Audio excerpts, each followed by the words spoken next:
मालदार लोग तवज्जो करें, मेरी बात पर गौर करें। अल्लाह ने मालदारों को जो दिया है तो उनकी मेहनत की वजह से नहीं दिया। मेहनत मजदूर तुमसे बढ़ के करता है, ओवर टाइम लगाता है। खुदा ने ना अपने फजल से दिया है।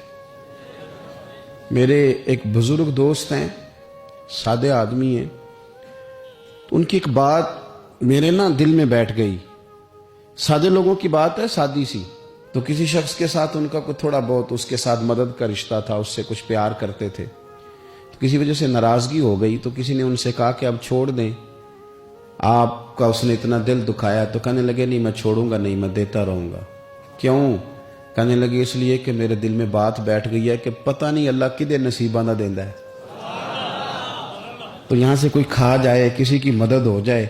आपके यहां अगर मातहत कुछ लोग हैं, आपको किसी की मदद करनी पड़ती, तो अगर आपका ये ज़हन बन गया ना कि मैं साहब हूं और मैं इन्हें देता हूं और मेरी वजह से काम चलता है और मेरी तनख्वाह से चूल्हा जलता है, तो आपने बड़ी छोटी सोच पैदा कर ली है, अब कमजोर हो गए। अगर आपने ये सोच लिया ना कि मैं किसी को अपने ऑफिस से, अपनी मिल से निकाल दूंगा तो शायद उसे कहीं और नौकरी नहीं मिलेगी, तो आप छोटे आदमी, आपने कमजोर सोच रखी। हदीस पाक सुनेंगे तो दिल ठंडा होगा। इसे भी इमाम बुखारी ने लिखा है। हजरत मुसअब बिन साद रदी अल्लाह तआला अन्हु रवायत करते हैं कि एक मरतबा ना हजरत साद बिन अबी वकास रदी अल्लाह तआला अन्हु के दिल में ख्याल आया। मालदार आदमी थे ना हजरत साद बिन अबी वकास, और बड़े जर्नैल थे। तो दिल में ख्याल आया कि देखो ना, अल्लाह ताला ने हमें गरीबों पर फजीलत दे दी है माल और दौलत की वजह से। ख्याल आ जाता है ना। हजरत मुसअब बिन साद रदी अल्लाह तआला अन्हु फरमाते हैं उनके दिल में ख्याल आया, दिल में ख्याल आया कि देखो अल्लाह ने फिर हमें फजीलत वाला बनाया, तो इसीलिए अल्लाह ने हमें पैसे दिए ना।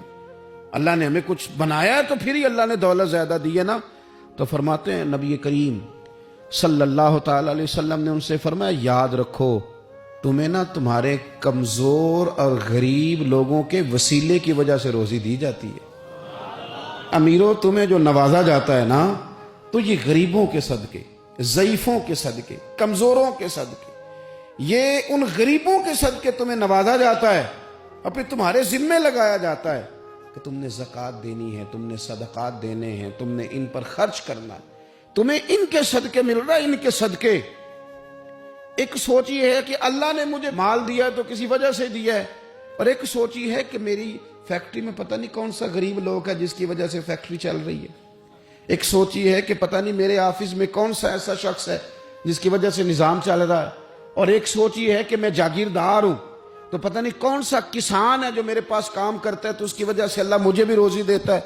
अगर ये ज़हन बन जाए, देखे ना, ये कारीगर है और ये अच्छा निज़ाम चलाने वाला है, एडमिनिस्ट्रेटर बहुत अच्छा है, मैनेजर बड़ा अच्छा है, ये निकल गया तो खराबी होगी। एक जहन ये है। और अगर जहन ये बन जाए कि ये बंदा गरीब है, ये मजबूर है, ये तंगदस्त है, इसके छोटे छोटे बच्चे हैं और मुझसे तनख्वाह लेके जाता है तो इसका काम चलता है, अगर ये छोड़ के चला गया ना, तो हो सकता है जो इसके जरिए रिस्क आता है वो ना आए। अगर ये ज़हन साजी बने तो फिर मेरा ख्याल है कोई भी अमीर आदमी किसी गरीब को रुसवा नहीं करेगा, फिर कोई भी किसी के लिए इस तरह के लफ्ज अदा नहीं करेगा कि जिसके उसकी इज्जत नफ्स मजरूह हो। हम अगर ये थोड़ा थोड़ा करके रवैया अपने दिलों के अंदर पैदा करना शुरू कर दें और थोड़ी थोड़ी मोहब्बत को बढ़ाने लगे, तो आहिस्ता आहिस्ता हमें महसूस होगा कि हम कोई ज़रफ़ को ऊंचा ले गए हैं, हमारे दिलों को अल्लाह ने नरम कर दिया है।